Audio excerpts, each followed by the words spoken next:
lockers. Yellow says that the locker is pre-selected. When you see a red light above that, that's when the lockers are fully engaged. If you're familiar with lockers, they give you traction by locking both tires together so they cannot spin independently of one another in a low traction situation. So as I back up, the center and the rear should kick in. I will also lock the front locker, but I'm going to wait until we're lined up because it can negatively impact your steering ability a little bit. So this is the iron shekel.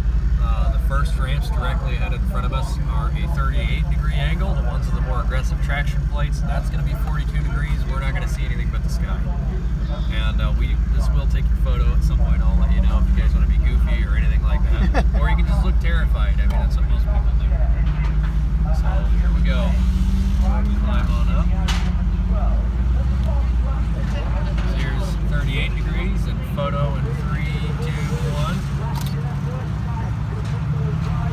Climb up to 42 here.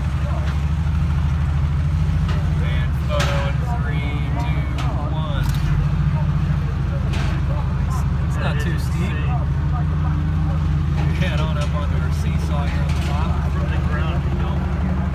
Yeah, it does not really, when all you can see through the windshield is the sky, it's pretty intimidating. This takes about 50 seconds to drop. We've got a hydraulic damper set up underneath of it so that it doesn't slam as it comes down.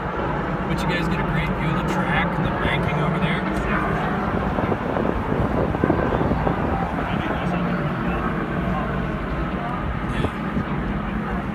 The AMG Chalet's in front of us. We do have a redesigned G63 in there. I think I already said that to you guys, though. It's been a long day already.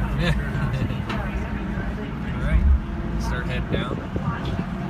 This also is a 42-degree angle. We got 4-wheel disc brakes, 4-piston calipers in the front, so the 6,000-pound SUV stops on a dime. Go ahead and disengage our lockers here. That way we can make this turn, and you guys have any